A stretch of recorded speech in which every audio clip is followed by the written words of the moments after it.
Downed fences and patched roofs around Lake Macquarie showed the trail of last night's 100km/h wind gusts. Emergency personnel worked well after midnight, repairing homes and easing local flooding. Heavy rain caused problems on the roads, with cars skating over wet surfaces. I believe there's been about 3 or 4 from here to Charlestown. Possible contributing factor to this is the wet roadways, and it's really up to the driver just to slow down and drive to the road conditions.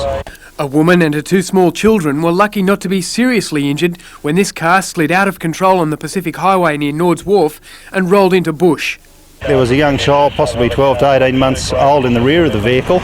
If it wasn't for the child restraint, that child would have severe injuries. At Belmont, the fire brigade was called to help pump out the basement of the telephone exchange. Rainwater cascading through manholes and back along cable tunnels had flooded the exchange with 3 to 4 metre deep water. The basement's usual pumps had given out and help was called just before the rising waters drowned thousands of service lines.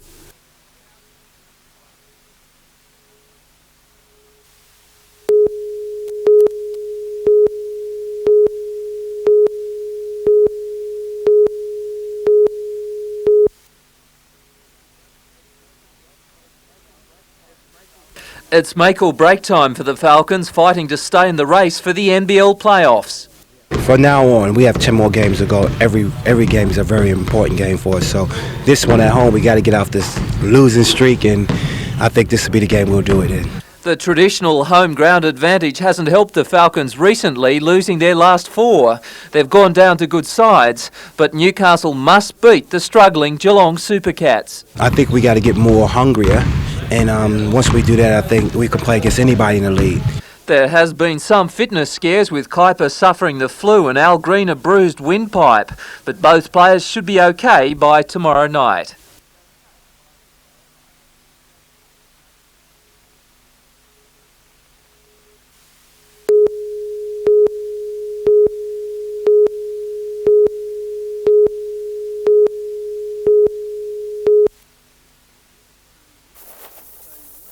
So you want to be in pictures? Try 12 weeks of rain, mud and toil in North Queensland jungles and the gale-lashed cliffs of the Central Coast. It's lunch break for the cast and crew of The Penal Colony, a futuristic escape film, a cross between Spartacus and Mad Max. The American-backed feature came to the sound stages of Warner Brothers on the Gold Coast, then headed out on location in Australia for production cost savings of up to 40%. If you want cliffs in the sea, you should go down towards Sydney. And they encouraged us to look down here, and that's why we're here. There are cost savings to bring a picture to Australia. Yes, well, there's not only is there the exchange rate, but also much of the crew is priced at a very reasonable price. A gang of hard-bitten outcasts is banished to a rugged penal island, and that's just the crew. Actors including Lance Henriksen, Aliens, Ernie Hudson, Ghostbusters, and Kevin Dillon, Platoon, battle one another in a despotic commandant to escape the island. Aussie extras and crew have been battling the elements this week around the headlands near Catherine Hill Bay. The movie should be out about this time next year. It's been very good, and so far we're still holding to our schedule, so I think that says a lot for the Australian film crews that have been able to guide us through this and help us maintain our schedule. We wanted an inaccessible island with sea cliffs that showed that you couldn't get on or off, and I think this says it, especially here. Plus the mud. Yes, and lots of mud. We've had mud for the entire show, so it's been a very hard shoot in that respect.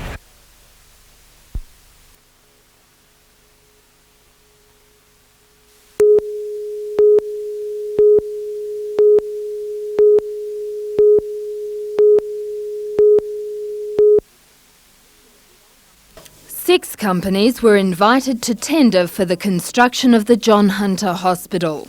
The winning bid would secure a lucrative contract in the order of $100 million.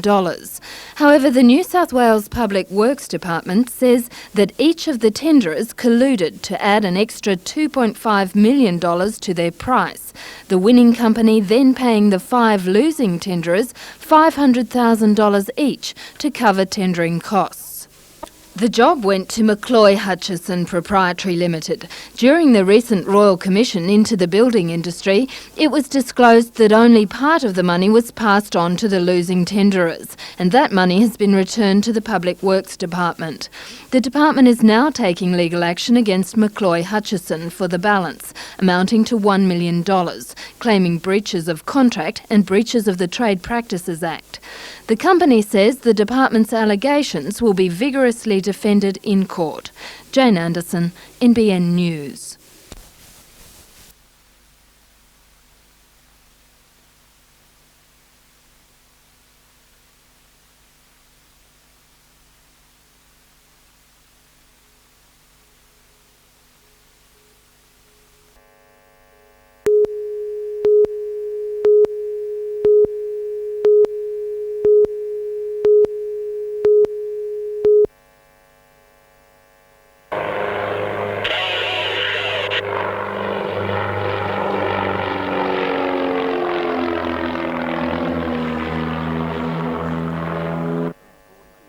Two gaudy Pitts aircraft flashed through the sky over Luscantire in the Hunter Valley.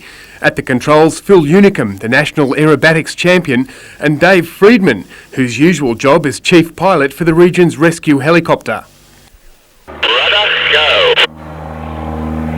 I'm happiest when I'm in the helicopter and the weather's bad and perhaps I'm doing a search along the coast. I like the challenge of weather, and I certainly like the challenge of this flying.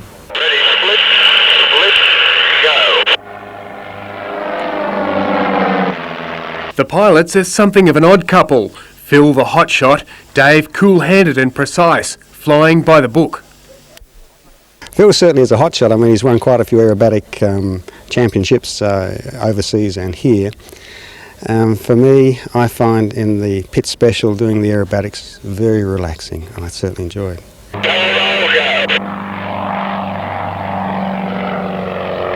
The pair pooled their life savings to buy the small ex-Jordanian Air Force planes, and they'll be out to make a good first impression at the Thai Air Show at Bangkok next month.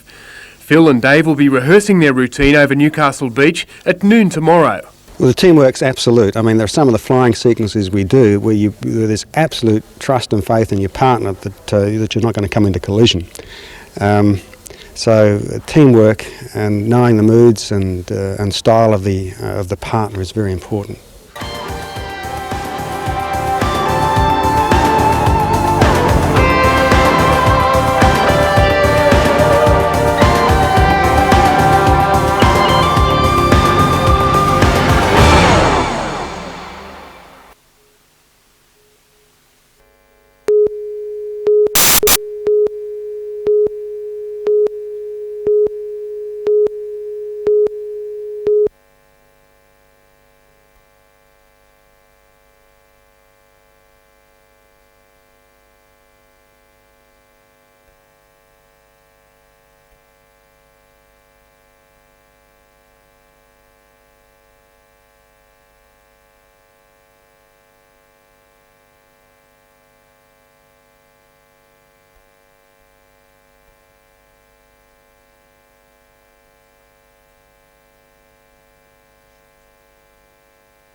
Jennifer Woolsey took the witness box today, giving her account of what happened on July 26 last year at her Rutherford home. Under cross-examination, Woolsey told the court she grabbed a knife during an argument to scare her husband to stop the domestic violence it's alleged she and her children were being subjected to. Public Defender Sean Flood, in his final summing up on the case, appealed for Justice Newman to defer passing sentence on Jennifer Woolsey, saying imprisonment would result in her 3 children being left without a mother, and the facts weigh very heavily in favour of a deferred sentence. The court was also given submissions on sentence today. However, Mr Justice Newman decided to adjourn proceedings, saying the matters had some complications and he wanted to give them extended thought. Sentencing has now been set down for next Thursday. Gary Blair, NBN News.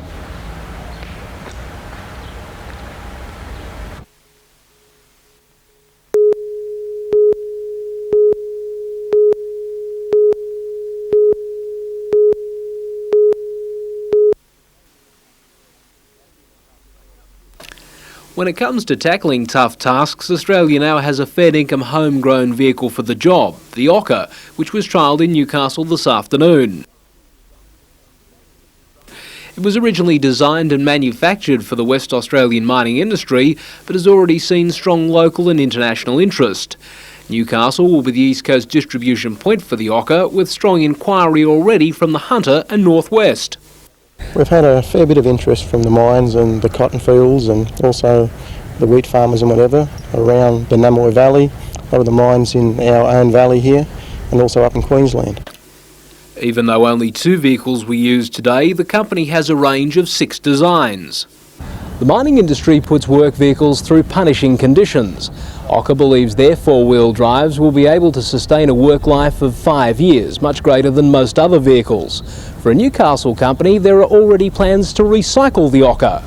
Well, the vehicle's been built to be rebuilt. Therefore, that with our opposition, after say 12 months, 16 months, they throw the vehicle away. Where these ones here, the engines, transmissions and drive lines were rebuilt by Tetron.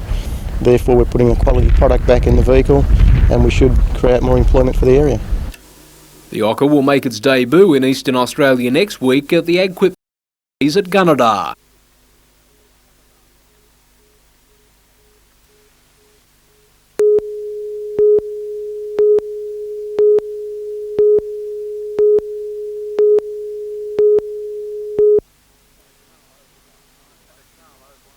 At a Carl Oval last night, Lakes surprised Waratah with their enthusiasm. 2 minutes later, Craig Kimmerley broke the defence again and was making it look like easy work. The Seagull forwards weren't afraid of the hard work and outclassed the more fancied Waratah pack. The Cheetahs' only spark came from Gary Fairhurst with a great sprint to the line. Lakes showed last night that they can make the best of any opportunity and punish a side for a simple mistake. In lower grades, South's reserves are through to the final, along with West's in 3rd grade.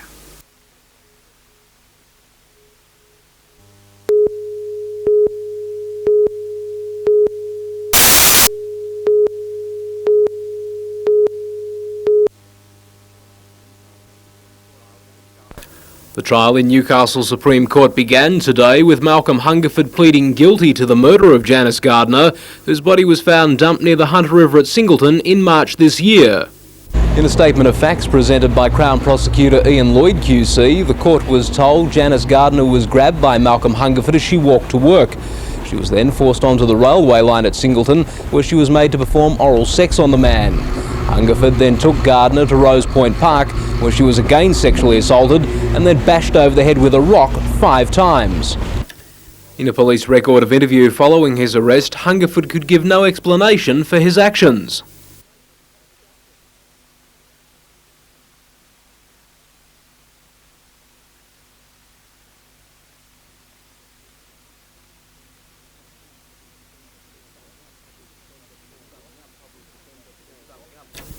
In his summing up, Public Defender Paul Ross has submitted to Justice Newman, "This is not a case for a life sentence. Punish him, Your Honour, but he is only 20 and has, in a real sense, a future." Hungerford will be sentenced tomorrow morning.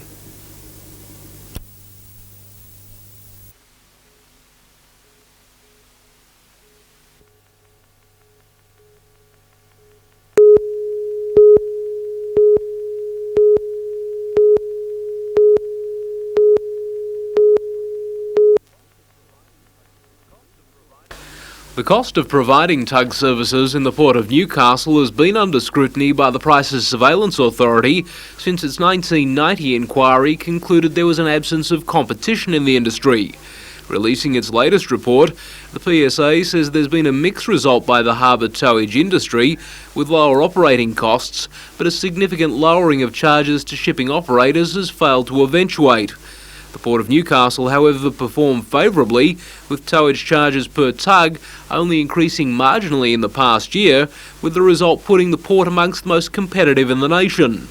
On what further reform the harbour towage industry could undertake, the PSA has suggested a review of overtime work and wages and the size and composition of tug fleets.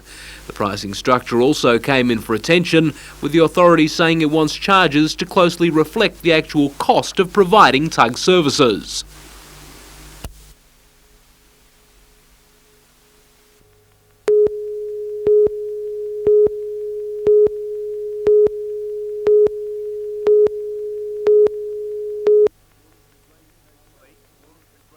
Police swarmed to the Grange Hotel at the corner of the Pacific Highway and Renwick Street, Wyoming, where a man had been blasted to death with a shotgun during an armed hold-up.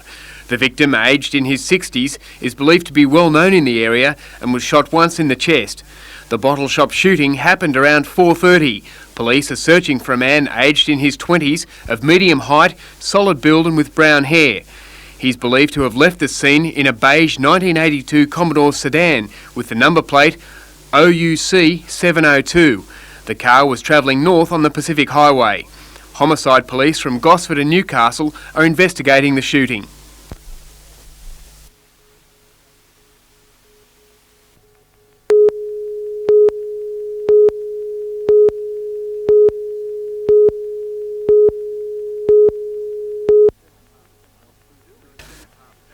Dooley's second half send-off proved very costly for Curry. West were then able to get the upper hand and run in a few tries and grand final berth. The game could have gone either way up to that point, and Curry officials will be less than impressed with Dooley's efforts. The Bulldogs will now play a very impressive Lakes outfit at Marathon Stadium on Sunday at the unusual time of 11:30 as a curtain raiser to the night's Gold Coast game. The reserve grade and third grade finals will be played on Friday night at Charlestown.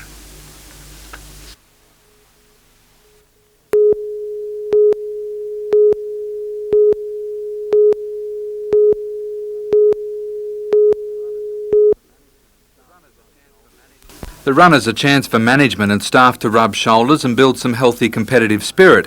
Runners were flagged away at various times based on their previous performance in the event. The fastest runner and race favourite, Scott Weavers from Newcastle, started 21 minutes behind the first group. Weavers was quickly into stride and began gaining on the rest of the field, the gentle sloping hills punishing anyone who is normally desk-bound. In 1991, the winner was Ralph Dubost. He found the heat just a little too much today, but he refused to slow down. Weavers, meanwhile, was ripping through the pack and rapidly gaining on the race leaders. But he just wasn't able to catch Sydney's Ed Percy, who took line honours. Weavers did record the fastest time, though, covering the 9.2 kilometres in 28 minutes. It's good. It's just a good training session. And since I'm working late shift, it works in well.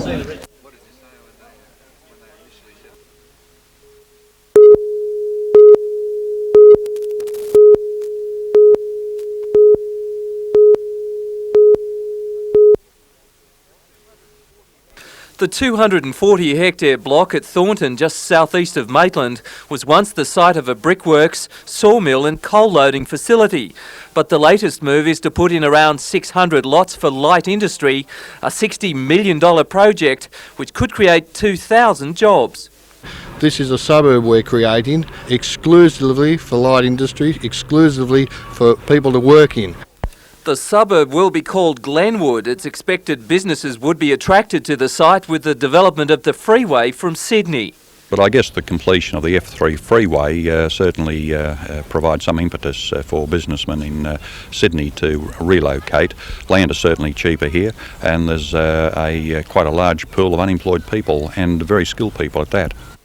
With the Mayor's obvious support, a development application will go before Council soon. It's expected the first businesses would be up and running by June next year. Peter Ryan, NBN News.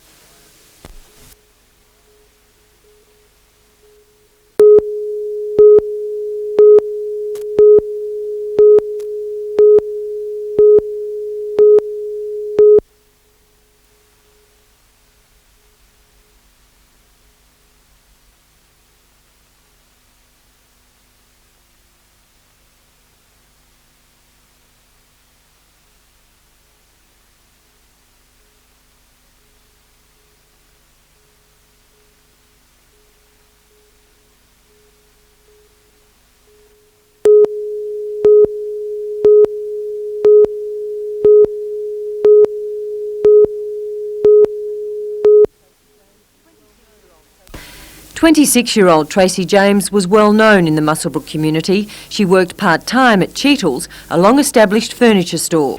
She was very well liked by all her fellow workmates. She was always the life of the party. Tracy was a talented sportswoman excelling at indoor cricket. As a member of the Muswellbrook team, she travelled to Sydney last weekend for the state titles. On Saturday night, the 26-year-old went to a Blacktown hotel where she was staying for a drink. She was last seen leaving the hotel with another person at 5 o'clock Sunday morning. When she failed to meet the bus for Muswellbrook later that morning, she was reported missing. After investigations, police found Tracy's bashed body yesterday in a stormwater drain in Blacktown. She'd suffered massive head injuries. 19-year-old Kevin Dean Scroop from Blacktown appeared in court today charged with Tracy's murder. He was remanded in custody to face Westmead Coroner's Court on Friday. Tracy was a person that was liked by not only just her family, but a person that was liked very much by friends, for her personality, and she was just a person that could make anyone laugh, even at a moment like this. She could fix this problem now. Although the exact details of how and why the mother of two was murdered aren't known yet, the close-knit Muswellbrook community has been stunned by the death of a woman described as a friend to everyone. Her workmates were so devastated by the news, they were sent home this morning. It's devastating. It's really upset all of us here through what has happened. It's very hard to understand why.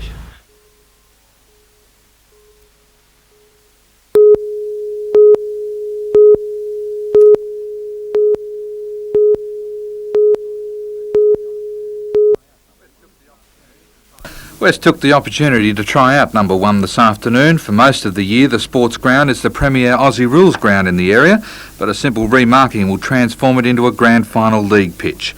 West coach Neil Baker wanted his kickers and playmakers to get a feel for the ground and to try and work out the surface. In the background today, one of the toughest players around was helping the Rosellas out. Prop Tony McDonald is back to full fitness after 16 weeks on the sideline due to a broken jaw. Curry will also test out number 1 later this week, but tonight they settled for the sanctuary of the Curry Sports Ground.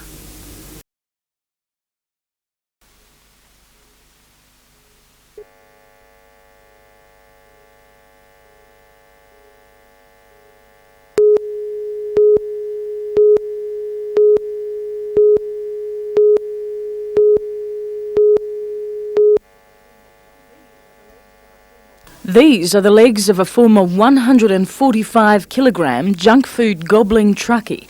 Once, the most exercise they had involved pedalling a semi down the Hume. Now they're pumping down the Pacific under their own power. Carl Lipman is riding from Cairns to Melbourne to raise money for the National Heart Foundation. Every morning since leaving sunny Queensland on August the 1st, he's been through this routine. 7 years ago, it's something he would never have done. He was unfit, unhealthy, and 65 kilograms heavier and suffered a heart attack. After major surgery, he now follows a well-balanced, low-fat diet, a solid exercise routine, and tips the scales at 80 kilograms. He's hoping to complete the Sydney-Melbourne leg of his journey in 16 days' time, a mobile billboard for healthy living.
The total damages bill of nearly $1 million will be paid to receivers of the Maitland Cinema Complex.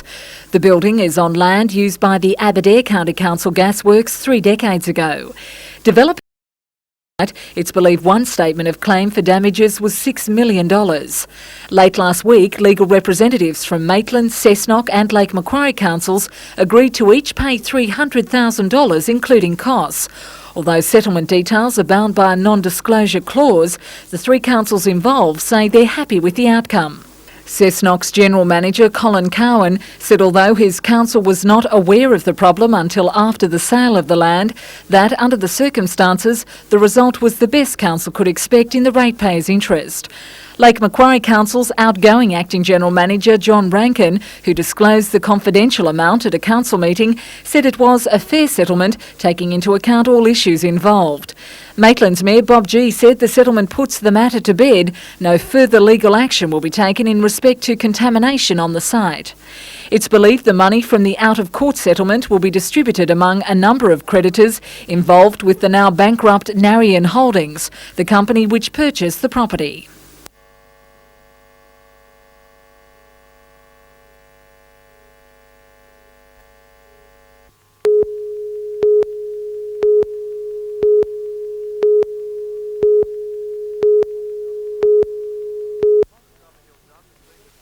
The Summerhill Dump has been the centre of controversy since its inception. Now, after a series of studies and a decision that it will go ahead, more debate over who will run it. Last night, Council heard a push for private involvement. The recommendation was for the Summerhill Dump for the design, construction and operation that we call tenders. But Deputy Lord Mayor Frank Rigby says point blank he won't allow private enterprise to run the tip. That's Council's job. I promised the people in that area that we would have the best dump in Australia, and the only way I can deliver on that promise is knowing that I'm running the dump, and that's what will be happening. Council will be running the dump. Tenders for design and construction of the Maryland site will be called in 3 months, with a decision made by early next year.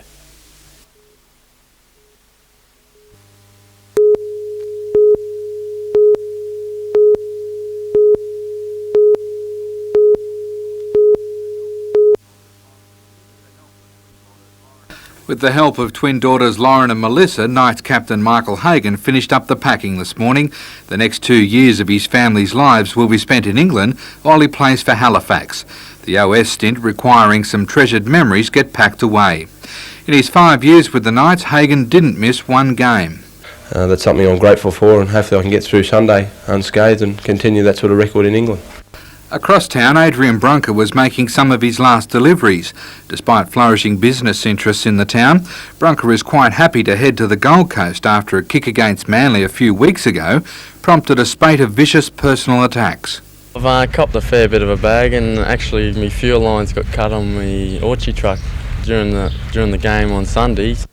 However, the flying winger hasn't ruled out a quick return to Newcastle. The clause with Wally in it allows me to get out if he does go, but I don't really know what's happening at the moment with Wally. It's pretty disappointing, they're all on his back.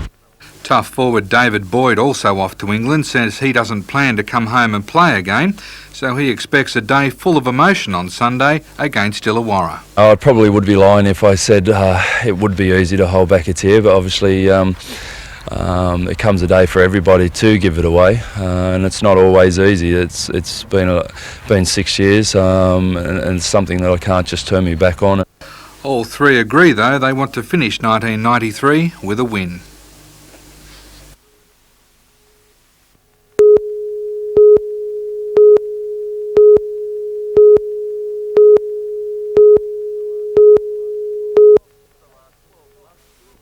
For the last 12 months, schools across the state have been fine-tuning their creations. Newcastle's Waratah Technology High will compete against 40 other schools on Sunday at Sydney's Amaroo Park. The trick is to cover 7 kilometres at the most economical rate. And we are talking economical. We're hoping to get about 1,000 miles per gallon or 300 kilometres per litre out of this one. A few technical hitches today. Waratah's latest model had clutch problems in the wet, so it was just a case of getting a feel for the steering. The car, made of lightweight steel tubing, has a 20cc four-stroke model aeroplane engine. Organisers say it will be right on the day. Peter Ryan, NBN News.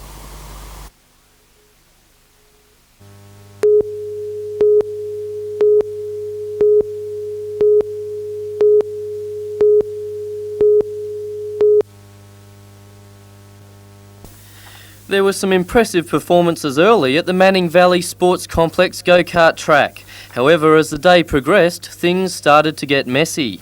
The light shower turned into pouring rain and the drivers had trouble keeping their machines on track.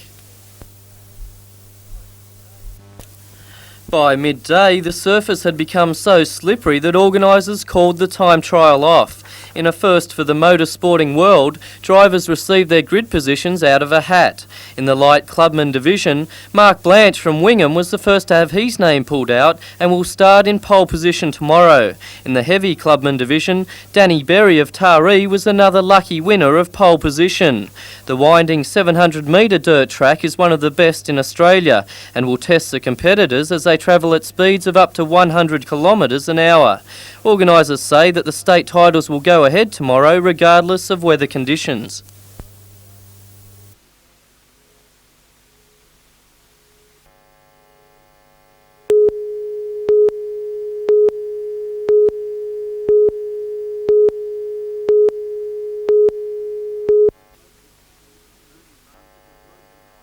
Burning rafters and broken tiles rained in on the Year 5 and 6 classrooms as fire raced through a wing of the school late yesterday.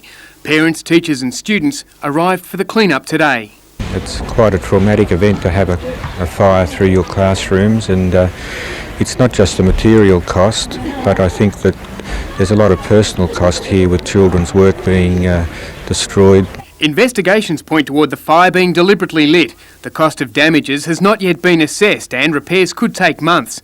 4 classes have been rendered inoperable and the nearby New Lambton South School will be taking in some of the displaced students. I would ask that parents don't send their children from years 5 and 6 and Mrs. Clapham's class not to send their children to school tomorrow.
Even as the dust settles after the Hunter Area Health Services shake-up, the area's Labor councils are looking ahead to what patients might expect in the next 10 years.